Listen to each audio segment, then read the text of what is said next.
Este es el segundo video correspondiente al tema flexión compuesta oblicua. El mismo complementa, pero no sustituye la lectura del fascículo de teoría correspondiente. Veamos ahora cuáles son las consecuencias de utilizar un phi variable. En flexión compuesta recta vimos que el phi variable transformaba la curva azul en la curva roja, con una situación bastante singular entre la deformación del acero correspondiente a fluencia y la del 5 por 1000. Lo que estamos viendo aquí es una superficie de interacción correspondiente a flexión compuesta oblicua. Vemos que hay un esfuerzo axial, que puede ser de tracción o de compresión. Las compresiones están aquí, las tracciones o la tracción pura está aquí. Y estamos viendo una serie de meridianos aquí y dos paralelos singulares. Este paralelo, el de más arriba, es el que corresponde a la deformación de fluencia del acero. Y el paralelo de más abajo, que no es muy paralelo, corresponde a la deformación del acero del 5 por 1000. Como puede verse, no son paralelos entre sí. La primera de las curvas es bastante horizontal, la segunda no lo es.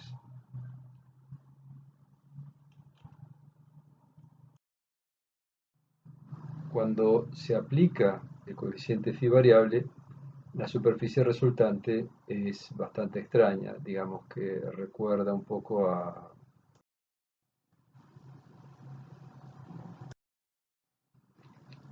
Vemos aquí entonces las dos superficies, dibujadas en la misma escala. La superficie en términos nominales y la superficie ya afectada por el coeficiente variable phi. El coeficiente variable phi tiene la misma configuración que flexión compuesta recta, es decir, no hay nada nuevo en este punto.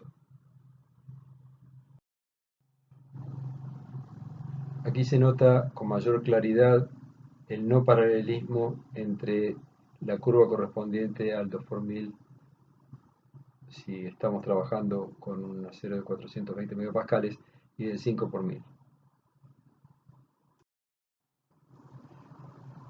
También podemos hacer algún comentario que diferencia lo visto en flexión compuesta recta respecto a lo que ocurre en flexión compuesta oblicua.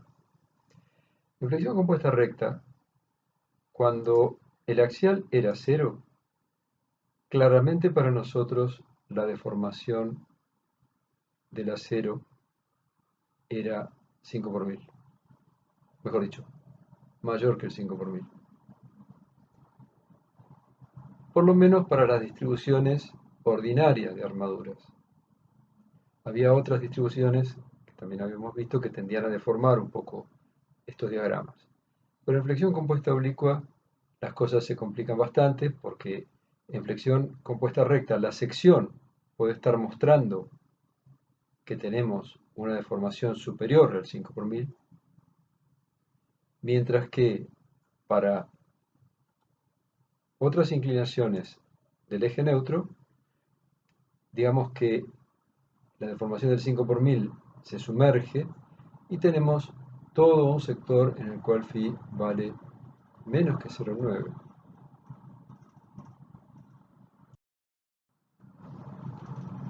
Si nosotros cortamos ambas superficies, es decir, la superficie en términos nominales y la superficie afectada por phi, por el plano de axial nulo, P igual a 0, observamos esta forma en la curva en términos nominales y esta forma bastante más extraña en términos reducidos. Pero también observamos que este es el aspecto que presentan las curvas para una determinada cuantía, en este caso 0,8, pero bajando la cuantía, las curvas presentan unas geometrías algo diferentes y bastante paralelas entre sí. Quiere decir que En flexión compuesta oblicua no podemos esperar que las cosas sean muy intuitivas.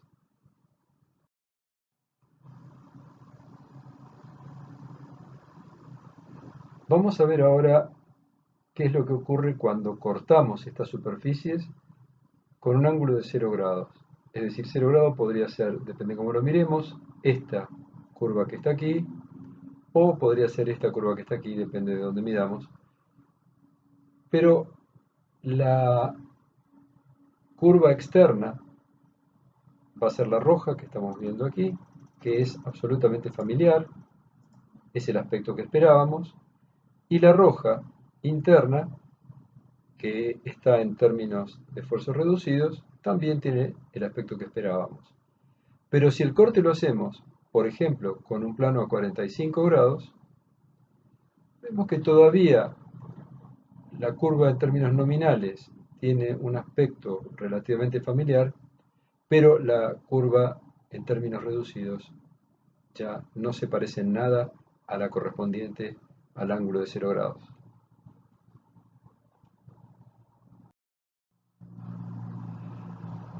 El zigzag establece aquí también los axiales tope.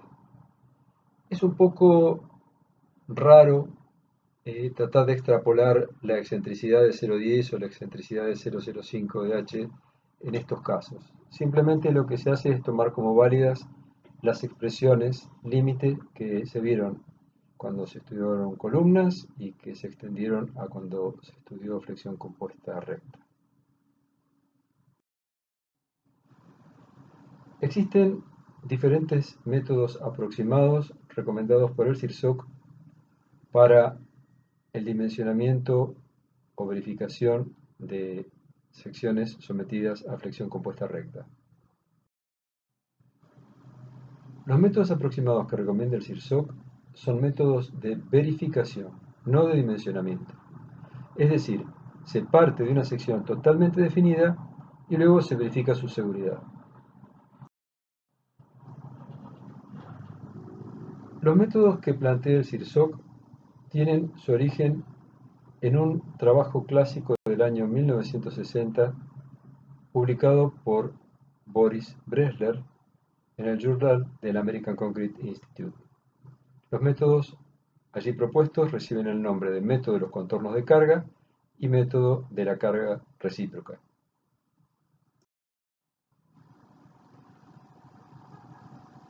Dediquemos un minuto a hablar de Boris Bressler. Fue una persona importante en el desarrollo del hormigón armado. Él publica en el año 1960 estos dos trabajos que fueron fundamentales, dado que en esa época se estaban imponiendo los métodos de cálculo a rotura de secciones de hormigón armado y no existía ningún método razonablemente práctico para el manejo de la flexión compuesta oblicua. Bressler nació en el sector ruso de Manchuria. Estudió primero en Shanghái y luego en Estados Unidos. Trabajó en la industria naval, en la industria aeronáutica, en la fabricación de prótesis y fue profesor de ingeniería civil en Berkeley por 32 años. Retirado de la universidad, trabajó como consultor en estructuras de gran altura, plantas nucleares y plataformas offshore, y terminó sus días en Israel publicando artículos sobre la vida de los judíos en China. Su conocimiento del idioma ruso le permitió acceder y divulgar valiosos aportes realizados por investigadores rusos y también las normas rusas relativas a hormigón armado. El primero de los métodos propuestos por Bressler en su trabajo se denomina en castellano el método de los contornos de carga. Básicamente, parte de la hipótesis de suponer que, fijado un nivel de esfuerzo axial, el corte de un plano correspondiente a dicho nivel con la superficie resistente es una curva que puede ser descrita mediante una expresión del tipo de la que estamos señalando aquí, es decir, mediante una hiperelipse. En esa hiperelipse tenemos que pensar que hay elementos conocidos y elementos desconocidos. Por lo pronto, tratándose de un método de verificación, recordemos que ambos métodos son métodos de verificación, los que se encuentran en este artículo, son conocidas todas las características de la sección resistente y por lo tanto, por ejemplo, puede calcularse o determinarse para este nivel de carga, el nivel de axil que es motivo de nuestro estudio, cuál es la resistencia a flexión compuesta recta según uno de los ejes principales de la sección, que dará lugar a la determinación de un momento al cual llamaremos mx0, o en nuestro caso más general mn0x, y también, analizando según la dirección perpendicular, obtendremos mn0i. Esos dos valores son conocidos. Son desconocidos alfa y beta, pero son conocidas las solicitaciones mnx y mni. De modo que, fijados alfa y beta, estaremos en condiciones de verificar si la parte izquierda de la ecuación resulta menor o igual o mayor que 1. Si es igual o mayor que 1, la sección estará verificando adecuadamente la seguridad o con algún exceso. Bresler avanza un poco más y dice que no se comete un gran error si en lugar de hablar de alfa y beta, ambos coeficientes se unifican en un valor alfa. Y también dice que para secciones rectangulares alfa varía entre 1,15 y 1,55 con un valor razonable de 1,50 para secciones rectangulares con armadura uniforme, es decir, igual en las cuatro caras. Bresler hace su análisis en términos de esfuerzos nominales, es decir, en términos de esfuerzos PN-MN.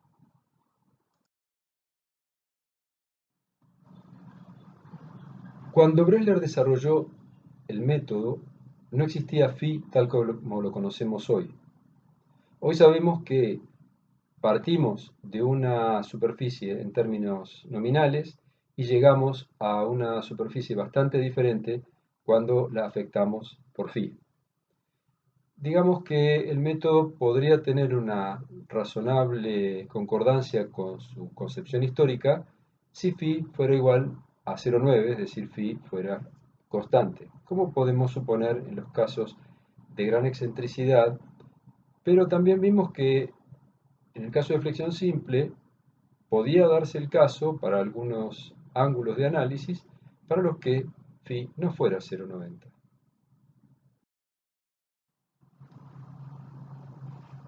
La curva azul punteada superior representa una hiperelipse para alfa igual a 1,5.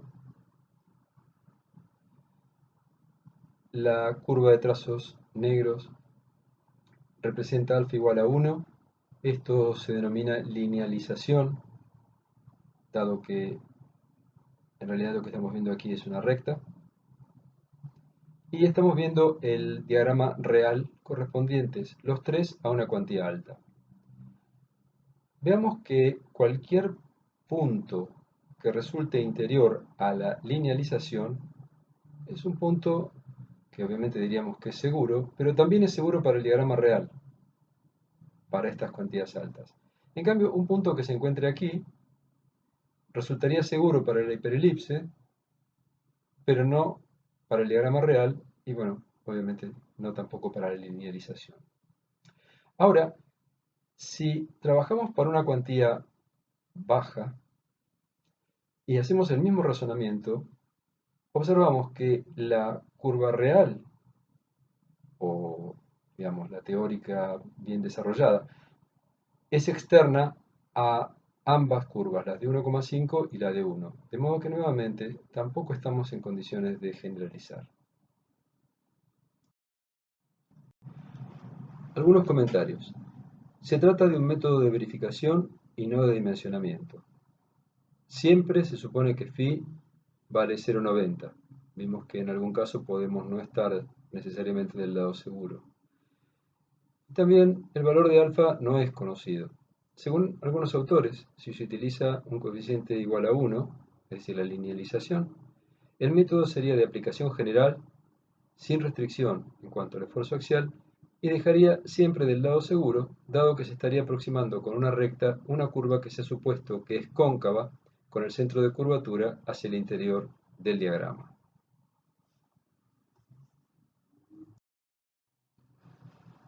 Aquí se ven diferentes formas que adoptan las hiperelipses de acuerdo a cuál sea el coeficiente alfa adoptado. Han existido diferentes propuestas tendientes a afinar el método, es decir, a refinar el procedimiento mediante el cual se establece el valor de alfa. Aquí estamos viendo unos ábacos propuestos en su momento por la PSA, por la Portland Simon Association de Estados Unidos. Aquí el valor de, de alfa o beta es función de la cuantía, la distribución de armaduras, los recubrimientos relativos y el nivel de esfuerzos axiales.